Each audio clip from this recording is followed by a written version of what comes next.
Tossing Grenades at Windmills podcast. Welcome to the Tossing Grenades at Windmills podcast. I'm Tom Ricks, and I'm here with my mother, Josie Bergen-Lawson. And this is part 2 of her autobiography called Mommeries. We are going to start with her life, and I was a toddler at the time, so there's only so much I remember, but her life in Houston, Texas, circa 1975, give or take a year or two. And it has been a 2-year hiatus, so we're going to occasionally go back to previous things that happened before that, but for the most part, we'll be focusing on Houston. In this part, we'll be focusing more or less from Houston in the mid-'70s through Denver, Colorado in the early 90s. So about a 15-year period in which quite a bit happened. So let's start with, I think, based on my recollections of stuff and stories you've told, let's start with the move, right? How was... This was the first time you had really moved with kids. Yeah. I vaguely recall that it didn't go well. Like they lost stuff and they stole stuff, or I mean, what happened with the move? That was when your dad and I were first married, and we were moving from Provo, Utah, to Baton Rouge, and the people who did the packing for us just basically packed everything they wanted from our wedding gifts and stuff, and put it in one box, and all of that stuff disappeared. So. Silver teapots and that wedding all kinds really, of things, yeah. So really does seem kind of cursed. And let's remember that in Provo, Utah, especially at the time, the population was essentially 90% active Mormons in the LDS Church. Mm-hmm. So these were basically people that BYU should have been Provo, better. But so yeah, right. So anyway, the move from Baton Rouge to Houston went pretty well then. From Baton Rouge to Houston, the company Richard worked for X. Skip just said, "Oi!" The move from Baton Rouge to Houston, Richard was working for Exxon. It's the only job that he had the entire time we were married, and long past that. They were pretty good about, paying for you to go look for a house and paying for people to pack up all your stuff and move it and get it moved in and unpack it. Well, no, we had to unpack it, but they were pretty good about supporting all that stuff. So when we moved from Baton Rouge to Houston, first we went to Houston and found a house. We had a pretty cool... I think I'm trying to remember who our first landlord was. We had one who was, the first one was German. I remember because I had German in high school and still actually remembered some of it. So we did a little. Yeah, we always called it the mousetrap house because it had that giant stone arch that looked like a mouse hole on it.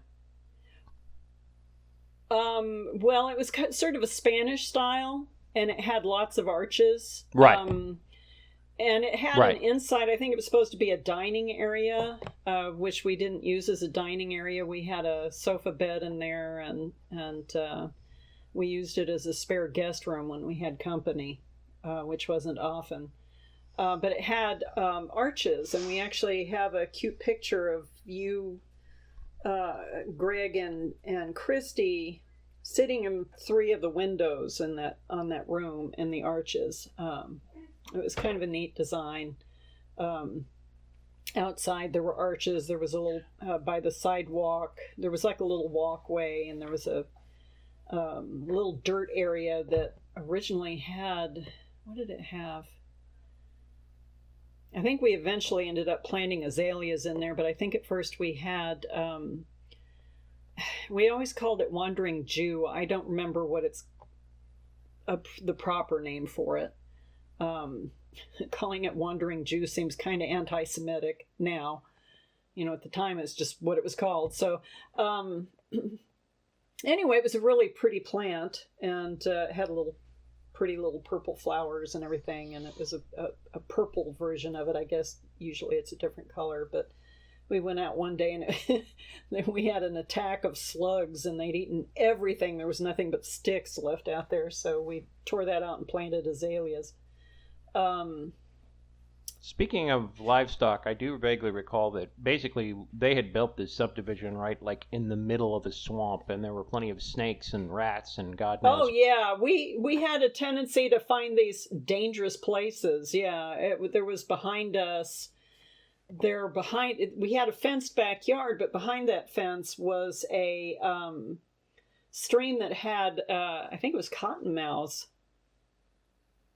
in it, and they would actually. We had all kinds of wildlife back there. Freddie, that's where we got Freddie.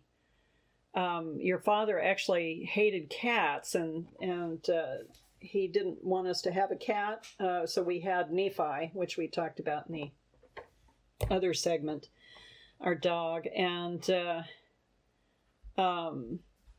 when we moved into this house, the people before us, they had a cat, and I, of course, said hi to the cat and petted the cat and got along great with the cat, which is what I do. And they just left this poor cat in the garage. They said, well, since you like the cat so much, they decided to leave the cat for you. So that cat was alone in the garage until we moved in.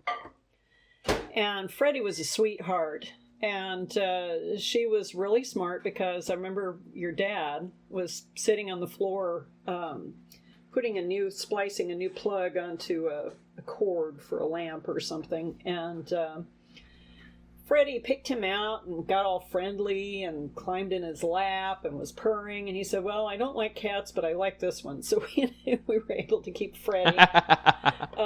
She was a pretty exceptional cat. She was an awesome cat. She had a problem, though. She would, if we let her out, and she was an indoor-outdoor cat, if we let her out, she would get on the roof and jump on the neighbor's roof, and they kept threatening to kill her or take her to the pound or something like that if we didn't keep her off their roof. So we tried our best to keep her in, but cats, if they're indoor-outdoor cats, sometimes it's really hard to do that. So if they've been... And she killed a lot of rats, didn't she? A bunny rabbit that was twice her size in our yard. She was a hunter. Right. Bunny rabbit made the mistake. Anything that made the mistake of coming in our yard died. And we had other things besides bunnies, but we had Nephi. I remember Nephi out there on the porch barking, and he was barking at a tiny, tiny little snake, and apparently it bit him on the nose, and it was a cottonmouth, and it made him really sick. Really sick. He got really sick from that. He also eventually got heartworms, which I didn't know anything about dogs at the time. I had always had cats and guinea pigs and parakeets and frogs and, turtles. I'd had everything except dogs. And we had a couple of dogs when I was little, but we didn't have them very long. So, but anyway, he got heartworms, and I was so upset because I knew we were going to have to put him to sleep, because I didn't think your dad would spend the money, but he did. He agreed to pay for the treatment for the heartworms, and then we learned about heartworm medicine, which at the time you squirted this oily crap on their food. And he never got heartworms again, so that's good. But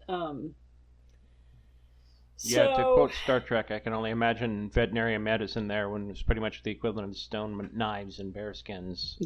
We've come a long way in the decades since. Yes, we have. But anyway, I was worried about you kids playing out there up back because of the snakes and stuff. But we also planted a garden out there. We had an awesome little garden. But we were always going out there and getting... every time we'd go out there was a new kind of bug on all the food, eating the food. So we put 7 dust all over it, and we didn't know what we were doing, and we all got violently ill because we didn't get all the 7 dust off the vegetables when we brought them in to cook them. Oops. Yeah, oops indeed. We're lucky we didn't kill all of us. But Actually, speaking of killing all of us, that was where Christy had drunk the bleach, wasn't it? Huh? That was where Christy drank the Clorox? Oh, bleach. I thought you said something about leeches, and I'm like, I don't remember an incident with leeches. No. Yeah, that's where she drank the bleach. That was when I was pregnant with Randy. So, and he was born in 1977, and Greg was by then 3.5, and you guys had a fondness for jumping off the car. We had a Pontiac Le Mans, and you guys liked to get on the roof and jump off the car. I don't know why that was so much fun, but he jumped off the car. He jumped off the car, the edge of the driveway was kind of raised because these were Pulte homes and they were crap. They just churned them out, and things weren't quite settled the way they should be. So there was a raised edge on the side of our driveway, and it was sharp, and it was cement. And he landed just right on that and broke his thigh bone. And that was really exciting when that happened, because we took him to the hospital. That's also where you were bitten by a brown recluse. That was exciting. Lots of exciting things happened there. Anyway, so we ran him to the hospital, and they put a pin in his leg and put him in traction. They had to put the pin in order to put him in traction because the thigh bone was broken completely in two. So, in order to set it, they had to put him in a body cast that went like up under his armpits, down past that. I think it went down past his knee, so he wouldn't move. I think so. Yeah, it wasn't a full body cast, but it kind of looked like one to a child. And they put a bar. They actually, as part of the body cast, they put a bar in it so we could pick him up, move him around and stuff, like a suitcase. But yeah, that was horrible. That was a horrible memory. Your dad and me sitting outside the emergency room, and you could hear the drilling, and we could hear him screaming and crying. And your dad and I were sitting outside the operating room crying ourselves because, there was nothing we could do. It needed to be done, but it was terrifying, obviously, for a little 3.5-year-old boy. And your dad built a little, it was like a piece of plywood with casters on it, wheels on 4 corners, so that here I am, like 5, 6, 7 months pregnant, and I'm lifting this kid up in this cast in the morning to get him out of bed and putting him on this little thing and rolling him into the living room and picking him up off of that and putting him on the couch. And, it was like it was a long time that he was... Didn't we have a birthday party with him in the cast? We had a Halloween party that I thought would cheer him up, and it just made him terribly, terribly sad. It was a bad idea because he couldn't participate, and everybody's running around playing games and doing stuff, and he couldn't do any of it.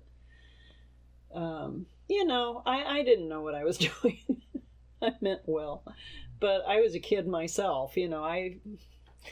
I was 20 when I got married, and 22 when you were born, just barely 22 when you were born. So, yeah.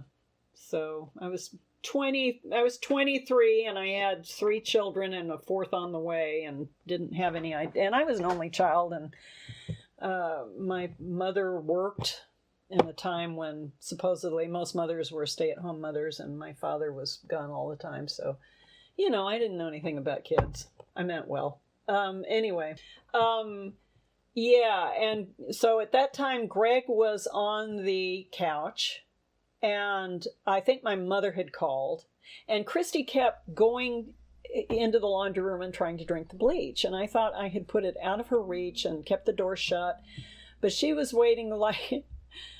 My father told me a story about when I was little. I don't know if I mentioned this on the last stuff we did, but that he was on the phone with my mother, and she said he started laughing and said, "Just a minute." I don't think so. And left for a minute and came back, and he said that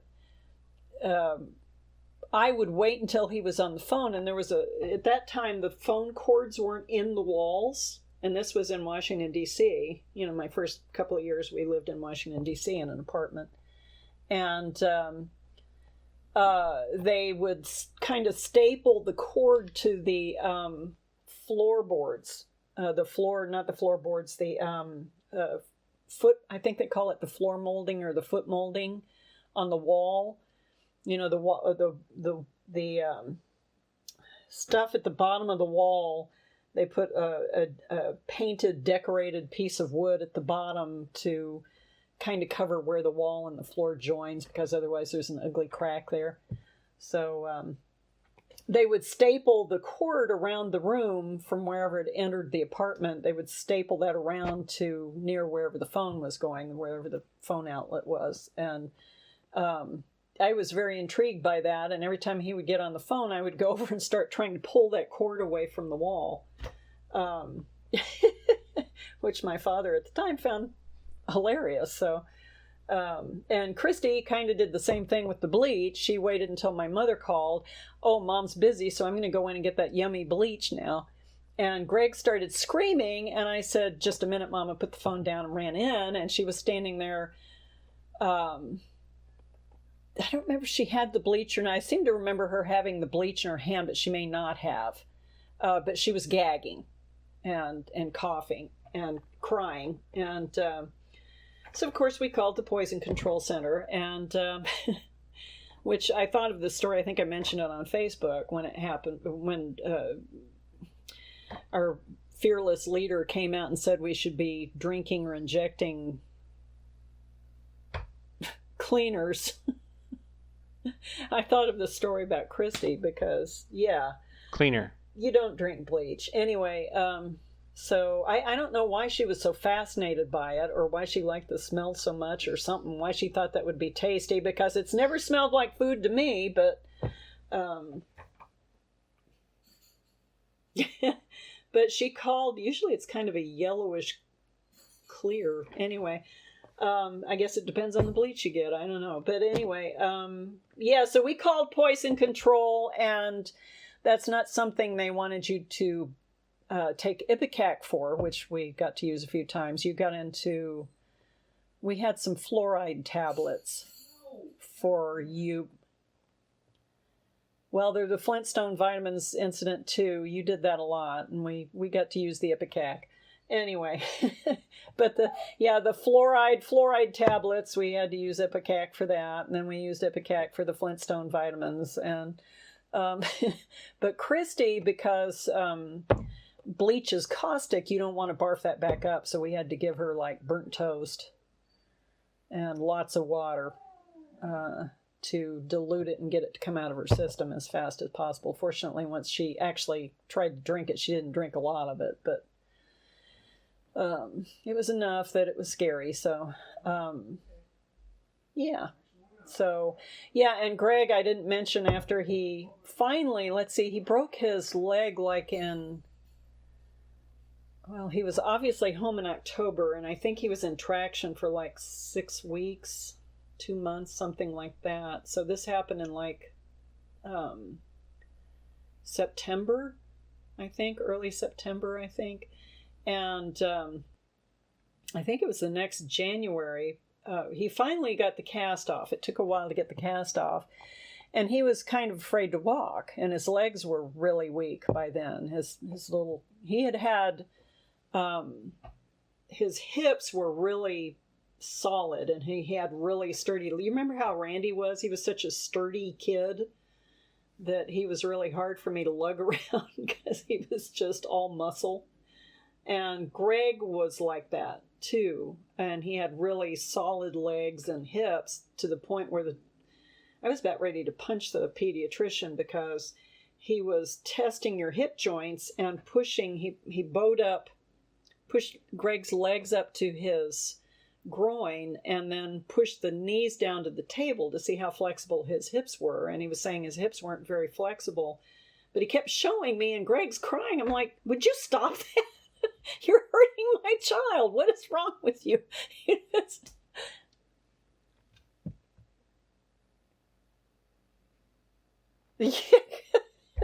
kind of the same thing. It's not very empathetic. You would expect a pediatrician especially, to have a little more empathy. But anyway, his hips were... Now, and just to be clear, if I remember correctly, didn't we also like start jumping on the car? Well, that's what I was getting to. Yeah, he had really tight hips, and when he came out of the cast, he crawled everywhere for a while because he was afraid of walking and his legs were weak, so it took him a while. But by January, he was back up on his feet, and you came running in the house. Mom, Greg's jumping off the car. It's like I went flying out of the house, grabbed him, brought him in, and said, why are you jumping off the car? You know, didn't you learn from the last time? And he said, well, I already broke my leg. And I thought, this is a case of a kid who's too smart for his own good. He understood the concept of immunity and thought that since he already broke his leg jumping off the car, he was immune to breaking his leg again.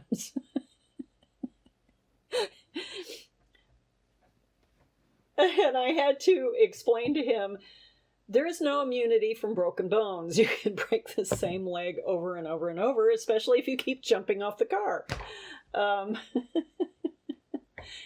But there was also one day I was reading to you and Greg on the bed. I guess Christy was already in bed, and I was reading a bedtime story to you and Greg, and we were sitting on, I think it was your bed. And the two of you were sitting there, and you pretty much slept in like a t-shirt and underpants. And I'm reading to you, and all of a sudden you started screaming. And at the time, I think I mentioned that this is the house where I've always had bug phobias. I'm not scared of many animals, but I've always had bug phobias. And it probably has to do with the apartments we lived in. We had a serious roach problem in our home in Falls Church. They were always treating roaches because they would get into the crawl space under, and there were blocks of like 6 apartments in a building. That's 1, 2, 3, yeah, like 6 in a building. And there was a crawl space that underneath all of them, that connected all of them. And of course, the roaches would get in there, and if any apartment had a roach problem, they all had a roach problem because they would come up through the walls, which didn't have, especially the interior walls, didn't have any kind of insulation in them or anything. So they would just crawl up and come through the little hole for the door latch. You know, when you turn the doorknob, there's a little poke. Yeah, and those little holes were just wide open, so the roaches would crawl through those, and you'd have a roast. So, yeah, so we had a couple of really filthy people in our apartment building, and they were always, the owners were always treating for roaches, and, you know, so... But then our apartment in D.C. also had bugs. I mean, as a kid, I used to have nightmares about bugs. I'd dream about going to the museum and seeing the trilbites and things in the fossils, and I dreamed that they'd crawl up out of the fossil rock and come after me, you know. So I had a serious bug phobia, especially about roaches, which I'm actually allergic to. And I'm sure I got bitten a lot as a child by roaches, which is probably why I'm hypersensitive to them. So, and other things. But anyway, where was I going with all of that? Oh, Houston. Yeah, Houston. So we're sitting on the bed, and I'm reading you a bedtime story, and you suddenly started screaming, and there was a spider on your leg, and I smacked it and killed it. But then your leg started to turn red and get scary looking, so we rushed you to the doctor and rushed you to the hospital again. We were always in the ER. And the doctor said you'd been bitten by a brown recluse, and it was a good thing we brought you in, because apparently what happens is that little red spot gets bigger and turns into a huge ulcer, and yeah, so you had to get rushed in for being bitten by a brown recluse. And that was also the place where I didn't realize.